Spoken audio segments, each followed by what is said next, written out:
আল্লাহ পাক রব্বুল আলামিন হাদিসে কুদসির মধ্যে বলেন, আমার ওই সমস্ত নেককার বান্দা বান্দীদের জন্য আমি আল্লাহ এমন জান্নাত আমি বানায়া রাখলাম, মা লা আইনুন রাআত, যেই জান্নাতের নাজ ও নিয়ামত দুনিয়ার কোন মানুষ কোনদিন দেখে নাই, ওয়ালা উযুনুন সামিআত, দুনিয়ার কোন কর্ণ শ্রবণ করে নাই, ওয়ালা খাতারা আলা কলবি বাশার, দুনিয়ার কোন মানুষের হৃদয় পটে যেই নাজ ও নিয়ামতের কথা তার কল্পনায় আবির্ভাব হয়নি। ও দুনিয়ার মানুষ, ও তেঘরিয়ার মুসলমান, আমরা হয়তো মনে করব আল্লাহ পাক রব্বুল আলামিন আমাদেরকে এমন জান্নাত দান করবেন, এই জান্নাতের কথা তো আমরা শুনেছি, এমন জান্নাত তো দুনিয়াতেই আছে। আল্লাহ পাক রব্বুল আলামিন বলেন, ও দুনিয়ার মানুষ, ও আমার বান্দা বান্দি, এই গোটা পৃথিবীর মূল্য যদি আমি আল্লাহর কাছে একটা মশা মাছির ডানার সমপরিমাণ যদি হইতো, আমি আল্লাহ মাসাকা কাফিরাম মিনহা শারবাতান, আমি আল্লাহ আমার যারা অবাধ্য হবে আমি আল্লাহ তাদেরকে কোনোদিন এক ঢোক পানিও পান করতে দিতাম না। আল্লাহ পাক রব্বুল আলামিন বলেন, আমি আমার নেককার বান্দা বান্দীদের জন্য এমন জান্নাত আমি তাদেরকে দান করব। লাউ আন্না রাজুলাম মিন আহলিল জান্নাতি তালাআ, আল্লাহ পাক রব্বুল আলামিন নবীর মাধ্যমে ঘোষণা দিচ্ছেন, ও দুনিয়ার বান্দা বান্দি, ও দুনিয়ার মানুষ, ও তেঘরিয়ার মুসলমান, আল্লাহ পাক জান্নাতবাসীদেরকে কি পরিমাণ নিয়ামত দান করবেন। আল্লাহ পাক নবীর মাধ্যমে জানাচ্ছেন, ওই জান্নাতি কোন মানুষ যদি দুনিয়ার মধ্যে একটু উকি দিত, কি করত? একটু উকি দিয়ে দেখতো। উকি দেয় না? জালনার ফাঁক দিয়ে একটু উকি দেয়, ঠিক না? আল্লাহ পাক রব্বুল আলামিন নবীর মাধ্যমে জানাচ্ছেন, জান্নাতি কোন মানুষ যদি দুনিয়ার মধ্যে একটু উকি দিয়া দেখতো, বাবাদা আসামিরহু, এরপরে আল্লাহ পাক তাকে যেই নিয়ামত দান করবেন, আল্লাহ পাক তাকে যেই অলংকার দান করবেন, ওই অলংকারে এত পরিমাণ আলো থাকবে, ওই আলোটা যদি দুনিয়ার মধ্যে প্রকাশ পায়, ওই জান্নাতি মানুষের অলংকারে সেই আলোটা সূর্যের আলোকে নিভায়া দিত। যেমনি ভাবে সূর্য চন্দ্রের আলোকে নিভায়া দেয়, ঠিক তদ্রূপ ভাবে জান্নাতি মানুষের ওই অলংকারের আলো সূর্যের আলোকে নিভায়া দিত। আল্লাহ পাক রব্বুল আলামিন বলেন, তোমাদেরকে দুনিয়াতে পাঠিয়েছি, তোমাদেরকে এই নির্দেশও দিয়ে দিলাম যে তোমরা একমাত্র রবের সন্তুষ্টির জন্যই ইবাদত করবে, ঠিক কিনা? আমাদের ইবাদত কার সন্তুষ্টির জন্য ভাই? একমাত্র আল্লাহর সন্তুষ্টির জন্য। আল্লাহর সন্তুষ্টির জন্যই আমাদের ইবাদত হতে হবে। যদি কেউ 5 ওয়াক্ত নামাজ পড়ে, রোজা রাখে, এই বান্দা নফল নামাজ পড়ে, ইশরাকের নামাজ পড়ে, আওয়াবিনের নামাজ পড়ে, তাহাজ্জুদের নামাজ পড়ে, এই বান্দা সালাতুদ দুহা চাশতের নামাজ পড়ে, কিন্তু বান্দা এই নামাজগুলো পড়ে যদি দুনিয়ার কাউকে খুশি করার জন্য, বিন্দু পরিমাণ সওয়াব হবে? কোনো সওয়াব হবে না। লোক দেখানো কোনো ইবাদত চলবে না। সব ইবাদত হতে হবে কার জন্য? এক আল্লাহর জন্য। লোক দেখানো ইবাদত, যারা রিয়াকার ব্যক্তি, মানুষকে দেখানোর জন্য যারা ইবাদত করে, এদের বিন্দু পরিমাণ ইবাদতের সওয়াব লেখা হবে না। এই বান্দার যারা মানুষকে দেখানোর জন্য ইবাদত করে, তাদের আলামত 3টা। কয়টা? 3টা। 1 নম্বর, নির্জনে অলসতা, জনসম্মুখে তৎপরতা। অর্থাৎ মসজিদে যদি আসে তো লম্বা লম্বা নামাজ পড়ে, লম্বা লম্বা রুকু দেয়, লম্বা লম্বা সিজদা দেয়, কুরআনুল কারীম অনেক তেলাওয়াত করে, অনেক ইবাদত করে, অনেক নফল নামাজ পড়ে, কিন্তু বান্দা যখন ঘরে চলে যায়, ওই বান্দার নামাজের কোনো খবর থাকে না, ওই বান্দার ইবাদতের কোনো খবর থাকে না, ওই বান্দার আওয়াবিনের কোনো খবর থাকে না, নওয়াফিলের কোনো খবর থাকে না, এমনি ভাবে অন্য ইবাদত ওই বান্দা আর করে না। এই বান্দার উদ্দেশ্য কি? নির্জনে এত অলসতা, ইবাদত করেই না, জনসম্মুখে আসলে অনেক বড় পরহেজগার, অনেক বড় বুজুর্গ, অনেক বড় মুত্তাকি হয়ে যায়। তাহলে বোঝা গেল এই ইবাদতগুলো কার জন্য করতেছে? মানুষকে দেখানোর জন্য, ঠিক কিনা? রিয়াকার ব্যক্তির 1 নম্বর আলামত এটা, যে মসজিদে এসে অথবা জনসম্মুখে এসে অনেক বড় বড় সেজদা দেয়, অনেক বড় বড় নফল নামাজ পড়ে, অনেকে ইবাদত করে, কিন্তু নির্জনে কোনো খবর থাকে না। এজন্য ভাই এই ধরনের কাজ থেকে আমাদের বেঁচে থাকতে হবে। আমি জনসম্মুখে যে ইবাদত করি, নির্জনেও সেই ইবাদত করার মন মানসিকতা আমাদের থাকতে হবে, ঠিক কিনা? 2 নম্বর, রিয়াকার ব্যক্তির 2 নম্বর আলামত হলো দুনিয়াদারদের প্রশংসার অপেক্ষায় থাকা। দুনিয়াদারদের প্রশংসার অপেক্ষায় থাকা। এই বান্দা ইবাদত করে, লম্বা একটা রুকু দেয়, লম্বা সেজদা দেয়, নামাজে দাঁড়ালে আর ছাড়তে চায় না। মনের উদ্দেশ্য হলো মানুষ আমার একটু প্রশংসা করুক, মানুষ আমাকে বলুক আমি বড় নামাজি, আমি বড় মুত্তাকি, আমি সমাজের অনেক বড় এক আল্লাহর ওলি। এমন ভাবে দুনিয়াদারদের প্রশংসার অপেক্ষায় থাকে।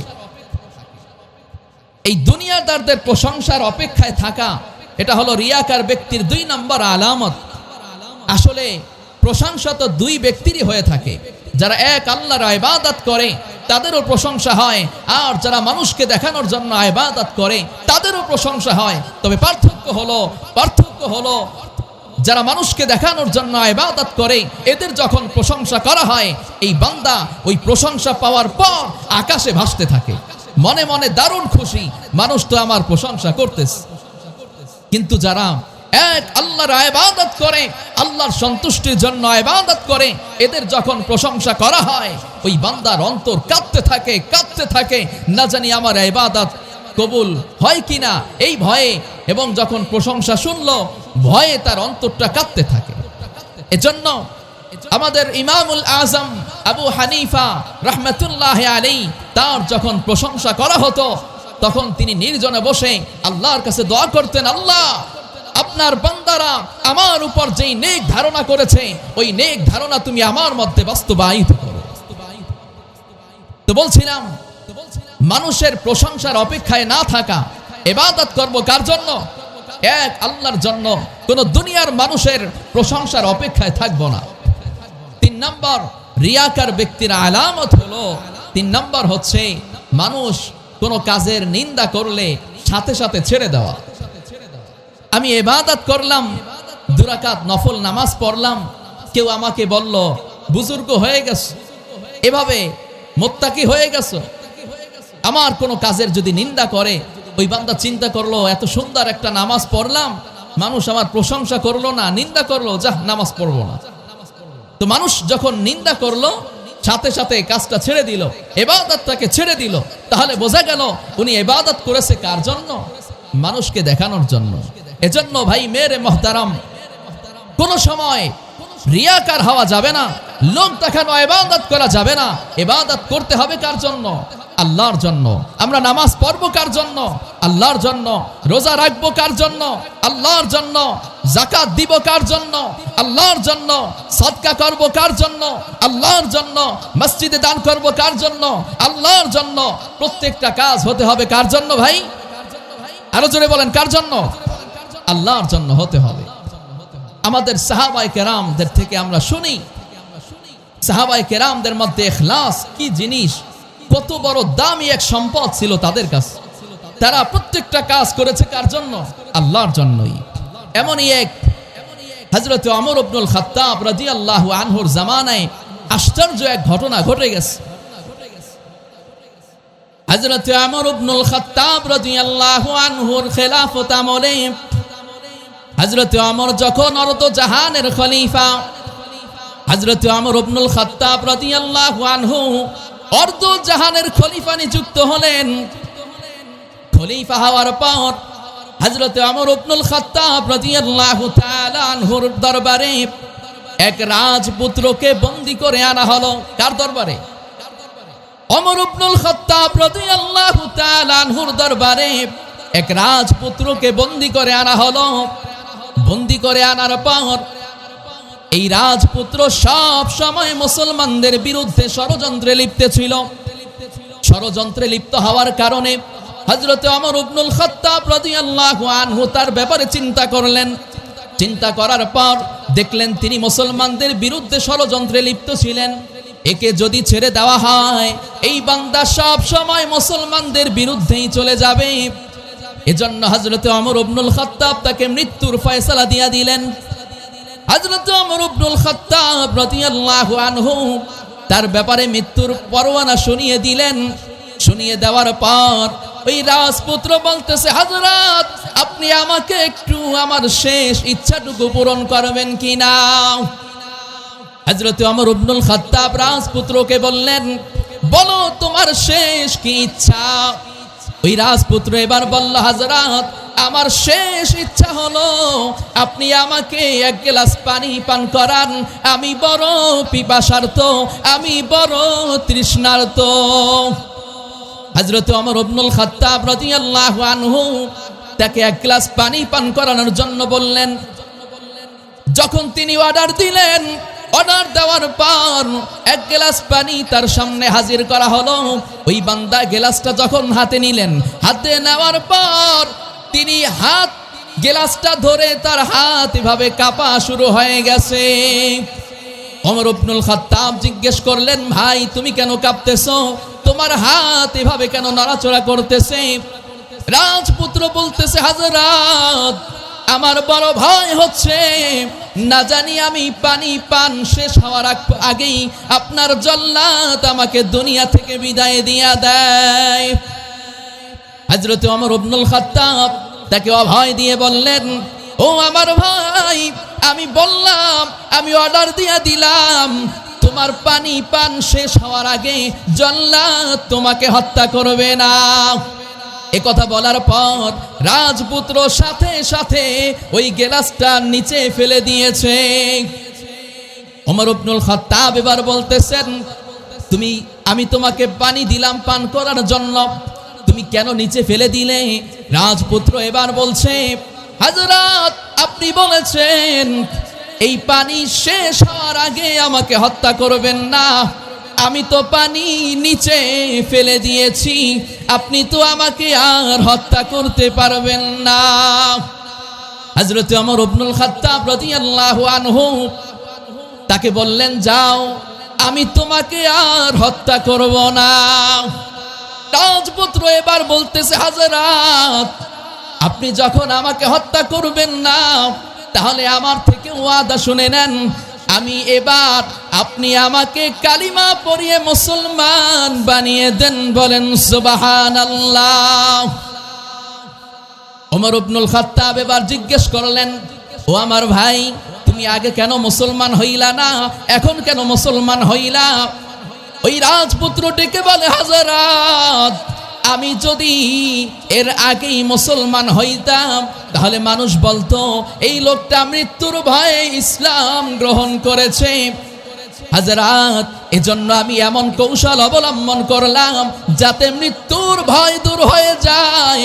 মৃত্যুর ভয় যখন দূর হয়ে গেল, তখন আমি একমাত্র আল্লাহর জন্য, আল্লাহর সন্তুষ্টির জন্যই ইসলাম গ্রহণ করেছি। বলি সুবহানাল্লাহ। এভাবে সাহাবায়ে কেরাম তাদের প্রত্যেকটা কাজ করেছেন কার জন্য? আল্লাহর জন্য।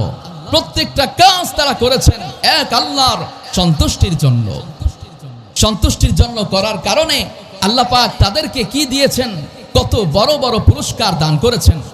হযরতে আব্দুল্লাহ ইবনুল মুবারক রাহমাতুল্লাহি আলাইহি আমাদেরকে, তো ভাই মেরে মুহতারাম, আমাদেরকে যেখানে যে দায়িত্ব দেওয়া হবে ওই দায়িত্বগুলো পালন করব এবং সাথে সাথে ভয় করব কাকে? আল্লাহকে ভয় করব। এমনি ভাবেই হযরতে আব্দুল্লাহ ইবনুল মুবারক রাহমাতুল্লাহি আলাইহি এক আল্লাহর ওলি ছিলেন, অনেক বড় মুহাদ্দিস ছিলেন, অনেক বড় বুজুর্গ ছিলেন। আব্দুল্লাহ ইবনে মুবারক রাহমাতুল্লাহি আলাইহি তার বাবা ছিলেন একজন কৃতদাস, একজন গোলাম। কি ছিলেন? হযরতে আব্দুল্লাহ ইবনে মুবারক রাহমাতুল্লাহি আলাইহি তার বাবা ছিলেন একজন কৃতদাস, একজন গোলাম। তার বাবার কি পরিমাণ ইখলাস ছিল, কি পরিমাণ তাকওয়া আল্লাহ তাকে দান করেছেন। ওই বান্দা প্রত্যেকটা কাজ করত একমাত্র আল্লাহর ভয়ে, আল্লাহর সন্তুষ্টির জন্য। হযরত আব্দুল্লাহ ইবনে মুবারক রাহমাতুল্লাহি আলাইহির বাবা, তার নাম হলো মুবারক। কি নাম? মুবারক। কি নাম? মুবারক।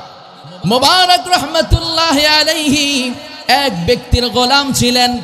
তার মালিক তাকে একটা বাগান দেখাশোনার দায়িত্ব দিয়েছে। কিতাবের মধ্যে এসেছে বাগানটি ছিল আনারের বাগান, আর এক বর্ণনায় এসেছে আমের বাগান। হযরতে মুবারক রাহমাতুল্লাহি আলাইহির মালিক তাকে একটা বাগান দেখাশোনার জন্য দায়িত্ব দিলেন। মুবারক রাহমাতুল্লাহি আলাইহি ওই বাগান দেখাশোনা করতেছেন। দীর্ঘ 3টা বছর তিনি বাগান দেখাশোনা করলেন। হঠাৎ করে 3 বছর পার হওয়ার পর বাগানের মালিক হযরতে মুবারক রাহমাতুল্লাহি আলাইহি এর ওই বাগানে এসে গেল। বাগানে আসার পর মুবারক রাহমাতুল্লাহি আলাইহি কে বলছে, ও আমার ভাই, তুমি আমাকে তোমার বাগান থেকে একটা ফল কেটে খাওয়াও। যখন মালিক কথা বলল, কথা বলার পর মুবারক রাহমাতুল্লাহি আলাইহি দৌড়ে গিয়ে একটা গাছ থেকে একটা ফল নিয়ে আসলেন। ফল নিয়ে আসার পর কেটে মালিকের সামনে পেশ করলেন। মালিকের সামনে পেশ করার পর মালিক খেয়ে দেখলেন ফলটা বড় টক। মিষ্টি না টক? ফলটা বড় টক। মালিক বললেন, কি ফল তুমি এনেছো? এই ফল তো মিষ্টি নয়, বরং টক। এবার মুবারক রাহমাতুল্লাহি আলাইহি আবার দৌড় দিলেন। দৌড় দিয়ে আরেক গাছের আরেকটা ফল নিয়ে আসলেন। ফল নিয়ে আসার পর এবার ওই ফলটা কেটে মালিকের দরবারে পেশ করলেন। মালিকের দরবারে পেশ করার পর মালিক দ্বিতীয় ফলটা খাওয়ার পর দেখলেন এই ফলটাও টক। মালিক আবার বললেন, কেমন ফল আল্লাহ, যে ফল দ্বিতীয় ফলটাও টক? মুবারক রাহমাতুল্লাহি আলাইহি তিনি আবার আরেক গাছের আরেকটা ফল নিয়ে আসলেন। আরেক গাছের আরেকটা ফল আনার পর মালিকের দরবারে পেশ করলেন। মালিক এই তৃতীয় ফলটা খাওয়ার পর দেখলেন তৃতীয় ফলটাও টক। এবার মালিক রাগান্বিত হয়ে গেলেন। তিনি বড় গর্জন দিয়ে দিলেন। তিনি অনেক রাগ হয়ে গেলেন। রাগ হওয়ার পর গোলাম মুবারককে বলতেছে, আমি তোমাকে 3টা বছর আমি তোমাকে এই বাগানের দায়িত্বে নিযুক্ত করলাম, তুমি আজ পর্যন্ত চিনলা না। 3টা বছর পার হয়ে গেল, তুমি আজ পর্যন্ত চিনলা না কোন গাছের ফল মিষ্টি আর কোন গাছের ফল টক। মুবারক রাহমাতুল্লাহি আলাইহি উত্তর দিয়ে বলতেছে, মালিক, আপনি আমাকে 3টা বছর এই বাগানের দায়িত্বে নিযুক্ত করেছেন। আপনি তো আমাকে বাগান দেখাশোনার দায়িত্বে নিযুক্ত করেছেন। আপনি তো আমাকে ফল খাওয়ার জন্য দায়িত্ব দেন নাই। মুবারক রাহমাতুল্লাহি আলাইহি বলতেছেন, আমি এই 3টা বছর আমি আপনার বাগান দেখাশোনা করেছি, কিন্তু 3টা বছরের এমন কোনো দিন হয় নাই, এমন কোনো দিন আসে নাই যেই দিন আমি আপনার বাগানের একটা ফল খেয়েছি। সুবহানাল্লাহ। হযরতে মুবারক রাহমাতুল্লাহি আলাইহি তার উত্তর শুনে মালিক বড় খুশি হয়ে গেলেন। এত খুশি হলেন মালিক সাথে সাথে তার গোলাম মুবারককে আজাদ করে দিলেন। মালিক শুধু এ কাজ করে ক্ষান্ত হন নাই, তাকে আজাদ করার পর তার সাথে তার রাজকন্যা, তার সুন্দরী, তার রূপসী, তার গুণবতী একটা মেয়ে ছিল। মালিক তার ওই মেয়েটাকে গোলামের সাথে বিয়া দিয়া দিলেন। শুধু এখানেই শেষ নয়, এরপরে ওই বাগানের মালিক তাকে বানায়া দিলেন। ও দুনিয়ার মানুষ, আল্লাহ পাক রব্বুল আলামিন তাদের মধ্যে কি পরিমাণ ইখলাস দান করেছেন। মুবারক রাহমাতুল্লাহি আলাইহির যখন বিবাহ সম্পন্ন হয়ে গেল, হাদিসে কিতাবের মধ্যে এসেছে, ইতিহাসের কিতাবে পাওয়া যায়, ওই মুবারক রাহমাতুল্লাহি আলাইহি তার ঘরেই আল্লাহ পাক তার ইখলাসের কারণে আল্লাহ পাক বড় খুশি হয়ে গেলেন। খুশি হওয়ার পর আল্লাহ পাক তাকে একটা সন্তান দান করলেন, যেই সন্তানটার নাম হচ্ছে আব্দুল্লাহ ইবনে মুবারক রাহমাতুল্লাহি আলাইহি। আব্দুল্লাহ ইবনে মুবারক তিনি কেমন বড় আল্লাহর ওয়ালি ছিলেন। মুহাদ্দিসিনে কেরামগণ বলেন হযরতে আব্দুল্লাহ ইবনে মুবারক রাহমাতুল্লাহি আলাইহি তিনি তার যুগের সব থেকে বড় মুহাদ্দিস ছিলেন, তিনি তার যুগের সব থেকে বড় আল্লাহর ওয়ালি ছিলেন, তিনি তার যুগের সব থেকে বড় আল্লাহর গোলাম ছিলেন, সব থেকে বড় আলেম ছিলেন। আল্লাহ পাক রব্বুল আলামিন ইখলাসের কারণে একটা গোলামকে এত বড় এক সম্পদ দান করেছে।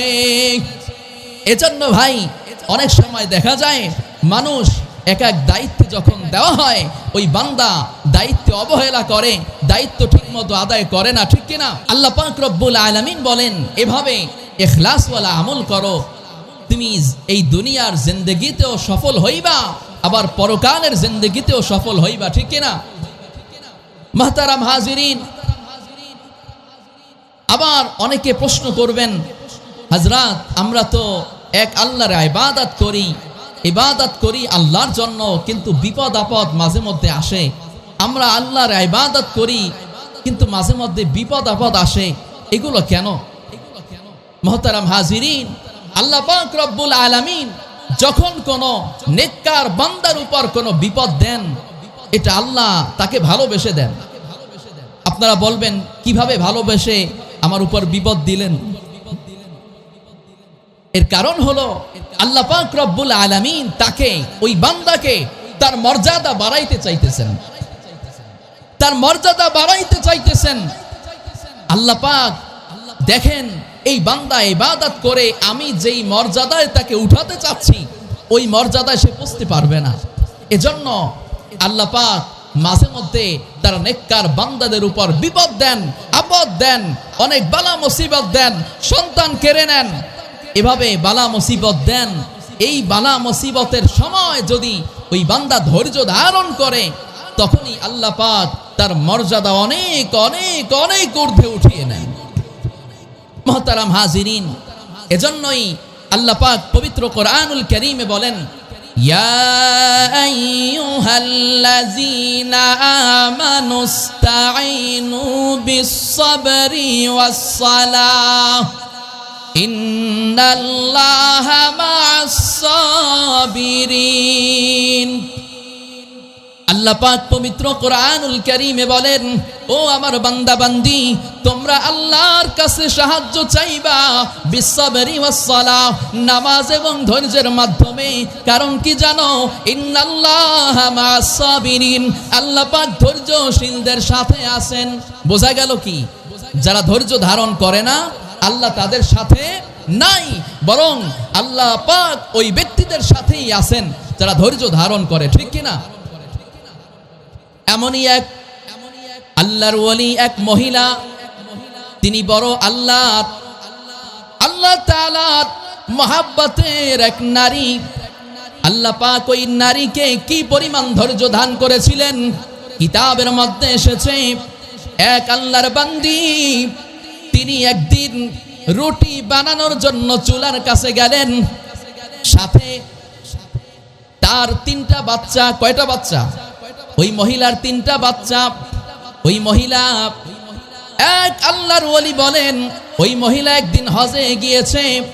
হজে যাওয়ার পর যখন কাবাগার তাওয়াফ করতেছে, কাবাগার তাওয়াফ করতে করতে ওই বান্দি বলতেছে, আয় আল্লাহ, আমি তোমার উপর, আমি আমার এই অবস্থাতেও তোমার উপর সন্তুষ্ট আছি। আল্লাহর এক গোলাম বলতেছেন, আমি মহিলাকে লক্ষ্য করলাম, ওই বান্দি কাবা ঘর তাওয়াফ করতেছে আর তাওয়াফের ফাঁকে ফাঁকে বলতেছে, আল্লাহ, আমি তোমার উপর আমার এই অবস্থাতেও সন্তুষ্ট আছি। যখন তাওয়াফ শেষ হয়ে গেল, আল্লাহর বান্দা ওই মহিলাকে ধরলেন। মহিলাকে ধরার পর বললেন, মা, আপনি কাবা ঘর তাওয়াফ করার সময় কেন কথা বলছিলেন? আল্লাহ, আয় আমার রব, আয় আমার মালিক, আমি আমার এই অবস্থাতেও তোমার উপর সন্তুষ্ট আছি। যখন এই কথা জিজ্ঞেস করলেন তখন মহিলা বলল, আল্লাহর বান্দা, আমি 3টা ছেলের মা। কয়টা ছেলের মা? আল্লাহর বান্দি বলতেছে, আমি 3টা ছেলের মা। আমি একদিন রুটি বানানোর জন্য চুলার কাছে গেলাম। চুলার কাছে যাওয়ার পর আমি রুটি বানাচ্ছি।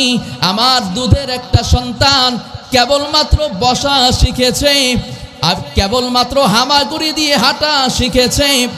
আমার ওই দুধের সন্তানটা পাশে বসা, আমি রুটি বানাতে ব্যস্ত। আল্লাহর বান্দি বলতেছে, ও আল্লাহর বান্দা, আমি রুটি বানাতে বানাতে হঠাৎ শুনলাম আমার ঘরের ভিতর থেকে আমার মেজো ছেলে চিৎকার দিয়া উঠেছে। মহিলা বলতেছে, আমি যখন ঘরের ভিতর থেকে আমার মেজো ছেলের চিৎকার শুনলাম, চিৎকার শুনে সাথে সাথে আমি দৌড়ে ঘরের ভিতরে গেলাম। ঘরের ভিতর গিয়া দেখি আমার বড় ছেলে মেজো ছেলেকে জবাই দিয়া দিছে। ওই মহিলা বলতেছে, ও আল্লাহর গোলাম, ও আল্লাহর বান্দা, কয়েকদিন আগে আমার স্বামী একটা বকরি জবাই করেছিল। জবাই করে ওই ছুরিটা কোথাও রেখে দিয়েছিল। বাবার জবাইয়ের দৃশ্য দেখেছে তার ছোট ছোট সন্তানরা। ওই দৃশ্য দেখে বড় ছেলে মেজো ছেলেকে বাবার জবাইয়ের দৃশ্য দেখাতে ব্যস্ত হয়ে গেছে।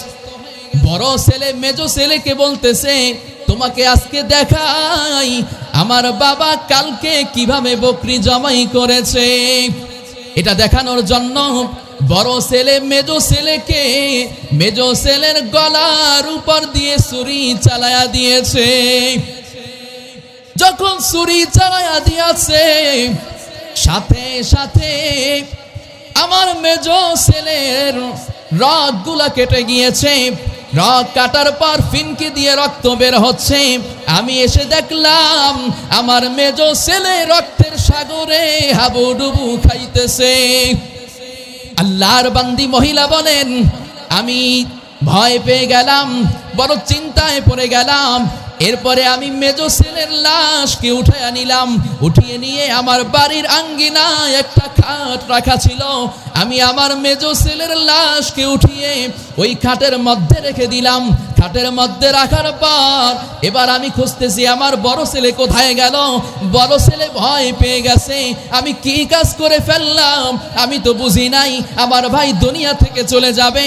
বড় ছেলে ভয় পাওয়ার পর তিনি কোথাও গিয়ে পলাইলেন, কোথাও গিয়ে পলায়ন করলেন। আল্লাহর বান্দি মহিলা বলতেছেন, আমার বড় ছেলেকে আমি খোঁজা শুরু করলাম। খোঁজা শুরু করতে করতে গিয়ে দেখি আমি চুলা জ্বালানোর জন্য যেই লাকড়ি সংগ্রহ করেছি, কাঠ সংগ্রহ করে যে স্থানে আমি রেখেছি, আমি দেখতে পাইলাম ওই লাকড়ির পাশে আমার বড় ছেলে লাশ হয়ে পড়ে আছে।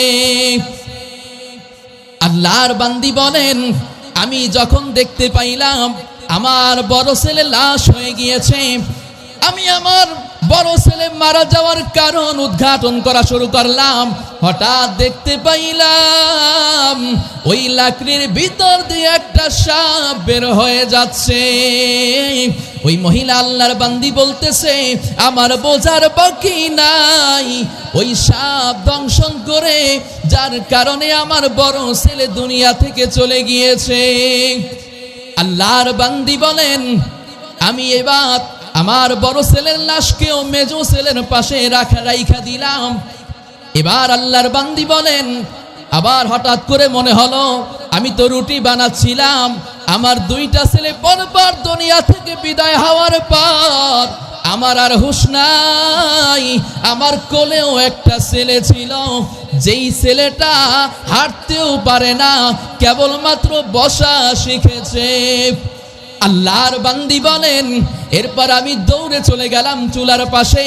আমার চুলার কাছে যাওয়ার পর গিয়ে দেখলাম আমার ছেলেকে দেখা যায় না। চুলার ভিতরে উকি দিয়ে দেখলাম আমার দুধের শিশুটা ওই চুলার মধ্যে পড়ে গেছে। ওই মহিলা বলেন, আমি সাথে সাথে উঠাইলাম আমার ওই জ্বলন্ত আমার দুধের বাচ্চার লাশটাকে আমি উঠায় নিলাম। উঠায় নেওয়ার পর এরপরে 3 ছেলের ওই 2 ছেলের সাথেই রেখে দিলাম। এরপরে আমি আমার ওই 3টা ছেলেকে আমি একসাথে দাফন করলাম, একসাথে গোসল দিলাম, একসাথে কাফন পরাইলাম।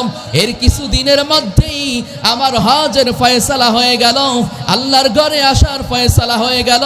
ও আল্লাহর বান্দা, আমি আল্লাহর এই ঘরের সামনে এসে আল্লাহকে হাজির নাজির করে বলছি, আল্লাহ। ওই মহিলা আল্লাহকে বলতেছে, আল্লাহ, আমার কলিজার টুকরা 3টা সন্তানকে তুমি কেড়ে নিয়েছো মালিক। আয় আল্লাহ, তুমি আমাকে বিপদ দিয়েছো। ও দয়ার মালিক, আমার 3টা সন্তান চলে গিয়েছে। আয় আল্লাহ, আমি এই অবস্থায় তোমার উপর বেজার না, বরং আমি তোমার উপর সন্তুষ্ট। বলি সুবহানাল্লাহ। আল্লাহ পাক এক মহিলাকে কি পরিমাণ ধৈর্য দান করেছেন। এই পরিমাণ ধৈর্য যদি কেউ যদি ধারণ করতে পারে, আল্লাহ পাক রব্বুল আলামিন দুনিয়াতেও তাদেরকে সফলতা দান করবেন, আবার আখিরাতেও সফলতা দান করবেন, ঠিক কি না? এজন্য ভাই, বালা মুসিবত আসবে, কিন্তু ধৈর্য ধারণ করতে হবে, ঠিক কি না? বালা মুসিবত আমার উপর এসে গেছে, আমি আল্লাহর উপর বলতে লাগলাম, আল্লাহ শুধু আমাকেই পাইছে, আমার ছেলেটার মরার বয়স হয় নাই, আল্লাহ আমার ছেলেটাকে নিয়ে গেলেন। অনেক সময় আমরা মনে করি, আমরা বলিও এ কথা যে আমার ভাইটা, আমার সন্তানটা অকালে মরে গেছে। কোন কালে মারা গেছে? অকালে মরণ হয়েছে। অকালে কি কারো মরণ হয়? কি বলেন? অকালে মরণ হয়? আমরা সবাই ধরে নিয়েছি 75-80 বছর বয়স হবে, ওইটা হলো মরার বয়স। কিন্তু আল্লাহ বলেন মরার কোনো বয়স আসেনি, মরার কোনো বয়স নাই, যে কোনো সময় আজরাইল থাবা দিতে পারে, ঠিক কিনা? এজন্য আল্লাহ পাক যাকে যখন যে অবস্থায় নিয়ে গেছেন, মনে করতে হবে আমার সন্তানের হায়াত শেষ, ওর মরার সময় হয়ে গেছে, আল্লাহ পাক তাকে নিয়ে গেছে। কখনো ধৈর্য হারা হওয়া যাবে না। এভাবেই যদি ধৈর্য ধারণ করতে পারি, এরা হলো নেককার বান্দা বান্দি। আর আল্লাহ পাক রব্বুল আলামিন হাদিসে কুদসির মধ্যে বলেন, আদাতু লিইবাদিয়াস সালিহিনা মা লা আইনুন রাআত ওয়ালা উযুনুন সামিআত ওয়ালা খাতারা আলা কলবি বাশার। আল্লাহ পাক রব্বুল আলামিন হাদিসে কুদসির মধ্যে বলেন, আমার ওই সমস্ত নেককার বান্দা বান্দীদের জন্য আমি আল্লাহ এমন জান্নাত আমি বানায়া রাখলাম, মা লা আইনুন রাআত, যেই জান্নাতের নাজ ও নিয়ামত দুনিয়ার কোনো মানুষ কোনো দিন দেখে নাই, ওয়ালা উযুনুন সামিআত, দুনিয়ার কোনো কর্ণ শ্রবণ করে নাই, ওয়ালা খাতারা আলা কলবি বাশার, দুনিয়ার কোন মানুষের হৃদয়ে পটে যেই নাজ ও নিয়ামতের কথা তার কল্পনায় আবির্ভাব হয়নি। ও দুনিয়ার মানুষ, ও তেঘরিয়ার মুসলমান, আমরা হয়তো মনে করব আল্লাহ পাক রব্বুল আলামিন আমাদেরকে এমন জান্নাত দান করবেন, এই জান্নাতের কথা তো আমরা শুনেছি, এমন জান্নাত তো দুনিয়াতেই আছে। আল্লাহ পাক রব্বুল আলামিন বলেন, ও দুনিয়ার মানুষ, ও আমার বান্দা বান্দি, এই গোটা পৃথিবীর মূল্য যদি আমি আল্লাহর কাছে একটা মশা মাছির ডানার সমপরিমাণ যদি হইতো, আমি আল্লাহ মাসাকা কাফিরাম মিনহা শারবাতান, আমি আল্লাহ আমার যারা আবদ্ধ হবে আমি আল্লাহ তাদেরকে কোনোদিন এক ঢোক পানিও পান করতে দিতাম না। আল্লাহ পাক রব্বুল আলামিন বলেন, আমি আমার নেককার বান্দা বান্দীদের জন্য এমন জান্নাত আমি তাদেরকে দান করব। লাউ আন্না রাজুলাম মিন আহলিল জান্নাতি তালাআ, আল্লাহ পাক রব্বুল আলামিন নবীর মাধ্যমে ঘোষণা দিচ্ছেন, ও দুনিয়ার বান্দা বান্দি, ও দুনিয়ার মানুষ, ও তেঘরিয়ার মুসলমান, আল্লাহ পাক জান্নাতবাসীদেরকে কি পরিমাণ নিয়ামত দান করবেন। আল্লাহ পাক নবীর মাধ্যমে জানাচ্ছেন, ওই জান্নাতি কোন মানুষ যদি দুনিয়ার মধ্যে একটু উকি দিত, কি করত? একটু উকি দিয়ে দেখতো। উকি দেয় না? জানলার ফাঁক দিয়ে টুকি দেয়, ঠিক কিনা? আল্লাহ পাক রব্বুল আলামিন নবীর মাধ্যমে জানাচ্ছেন, জান্নাতি কোন মানুষ যদি দুনিয়ার মধ্যে একটু উকি দিয়া দেখতো, বাবা দা আসামিরুহু, এরপরে আল্লাহ পাক তাকে যেই নিয়ামত দান করবেন, আল্লাহ পাক তাকে যেই অলংকার দান করবেন, ওই অলংকারে এত পরিমাণ আলো থাকবে, ওই আলোটা যদি দুনিয়ার মধ্যে প্রকাশ পায়, ওই জান্নাতি মানুষের অলংকারে সেই আলোটা সূর্যের আলোকে নিভায়া দিত। যেমনি ভাবে সূর্য চন্দ্রের আলোকে নিভায়া দেয়, ঠিক তদ্রূপ ভাবে জান্নাতি মানুষের ওই অলংকারের আলো সূর্যের আলোকে নিভায়া দিত। এজন্য আল্লাহ পাক রব্বুল আলামিন বলেন, ও আমার বান্দা বান্দি, খবরদার আমি আল্লাহর নাফরমানি করো না। আমি আল্লাহ তোমাকে একটা হায়াত দান করেছি, হায়াত একদিন শেষ হয়ে যাবে। ও আমার বান্দা বান্দি, ইদা জা আজালুহুম, আল্লাহ বলেন যখন তোমার মাউতের সময় এসে যাবে, ওই সময় যদি মনে করো আমি আজরাইলের কাছে বলবো, আজরাইল তুমি আমাকে একটু সুযোগ দাও, আমি এবার খাঁটি তওবা করব। আল্লাহ পাক বলেন, ও আমার বান্দা বান্দি, ওই সময় কিন্তু তোমাকে সময় দেওয়া হবে না, একটা সেকেন্ড সময় দেওয়া হবে না, একটা সেকেন্ড আগেও হবে না, এক সেকেন্ড পরেও হবে না। আল্লাহ পাক বলেন, যথা সময় আমার আজরাইল তোমাকে উঠায়া নিয়ে আসবে। এজন্য আমার ভাই কবি বলেন, ইহা হাম সব মুসাফির হ্যায় ওহি আখির ঠিকানা, कोई आगे रवाना है कोई पीछे रवाना। কবি বলেন, ও দুনিয়ার মানুষ, এখানে আমরা এসেছি মুসাফিরের মতো, আবার চলে যেতে হবে, কিন্তু পার্থক্য হলো কেউ আগে যাবে আবার কেউ পরে যাবে। ও তেঘরিয়ার মুসলমান, দুনিয়ার মধ্যে থেকে আমরা এক দেশ থেকে আর এক দেশে যাই কিনা বলেন, যাই কিনা? আমরা আর এক দেশে যাই ভ্রমণ করার জন্য, কয় দিনের জন্য যাই, সামান্য কয়েক দিনের জন্য যাই, আবার আমার টার্গেট থাকে, আবার আমি চলে আসব, আবার আমার বাড়িতে ফিরে আসব। ঠিক তদ্রূপ ভাবে ও দুনিয়ার মানুষ, এখানে আমরা এসেছি মুসাফিরের মতো, আবার চলে যেতে হবে। কোন দিন যাব জানা নাই, যেহেতু জানা নাই, খবরদার খবরদার বেনামাজি হওয়া যাবে না। খবরদার খবরদার, রোজা কোনোদিন ফরজ রোজাও ছাড়া যাবে না, মিথ্যা কথা বলা যাবে না, কারো গীবাত করা যাবে না, ঠিক কিনা? গীবাত করা যাবে? গীবাত এমন বড় মহামারী, স্বাভাবিকভাবে দু চারজন মানুষ একত্রিত হলে, আমার মা বোনরাও যদি একত্রিত হয়, আমার মা বোনরা দু চারজন একসাথে বসলেই একজনের কোথায় এলাকার কোথায় কি হয়েছে সেই আলোচনা এখানে চলে আসে, ঠিক কিনা? অথচ আমরা ধারণাও করতে পারবো না গীবাতের কি পরিমাণ গুনাহ। মানুষের পরনিন্দা করি। যদি আমরা বলি একটা মানুষের মধ্যে ওই বেটা তো চুরি করে, তো চুরি করার কথাই বললাম, সমস্যা কি? আসলে যদি চুরি করার ওই দোষটা যদি তার মধ্যে থাকে, আল্লাহর নবী বলেন এটাই তো গীবত। আর যদি তার মধ্যে দোষ নাই, এরপরে দোষটা আমি বানায়া বললাম, এটা তো বড় অপবাদ, আমি তার উপর অপবাদ দিলাম। স্বাভাবিকভাবে এই গীবাতের মহামারী, যার কারণে এমন হলো, কিয়ামতের দিন দেখা যাবে এই বান্দা বড় নামাজি ছিল, অনেক বড় বুজুর্গ ছিল, অনেক বড় আল্লাহর ওলি দুনিয়ার হাইসিয়াতে ছিল, কিন্তু কিয়ামতের দিন দেখা যাবে ওই বান্দা, তার কাছে অনেক মানুষ, অনেক পাওনাদার এসে যাবে, তার কাছে এসে বলবে, আল্লাহ পাক রব্বুল আলামিন ফয়সালা করবেন, তাদের পাওনা বুঝিয়ে দাও। এই বান্দা বলবে, কিসের পাওনা দেব? ওই বান্দা বলবে, আল্লাহ পাক বলবেন, তুমি অমুক মানুষের গীবাত করেছিলা, অমুক মানুষকে গালি দিয়েছিলা, তাদের পাওনা বুঝিয়ে দাও। তো কিয়ামতের দিন এই বান্দার আমল নামার যত সওয়াব আছে, সব সওয়াব তাদেরকে দিতে দিতে দিতে দিতে দেখা যাবে আমল নামায় আর কোনো সওয়াব নাই, আর কোনো নেকি নাই। এরপরে কি হবে? আল্লাহ পাক বলবেন, তোমার তো এখন কোনো নেকি নাই, যাও জাহান্নামে চলে যাও। গীবাত এত বড় এক খারাপ জিনিস, এই গীবাতের মহামারী থেকে আমাদের বাঁচতে হবে, ঠিক কিনা? মুহতারাম হাজিরিন, এমনি ভাবে আমাদের সব ধরনের পাপাচার থেকে বাঁচতে হবে। চোখের জিনা থেকে বাঁচতে হবে। আল্লাহ পাক বলেন ইয়ালামু খাইনাতাল আয়ুনি ওয়া মা তুখফিস সুদূর, এই চোখ দিয়ে তুমি যা দেখো এ সম্পর্কেও জানেন কে? আল্লাহ পাক জানেন। শুধু তাই নয়, ওয়া মা তুখফিস সুদূর, অন্তরের যেই গোপন বিষয়াদি আছে এ সম্পর্কেও জানেন কে?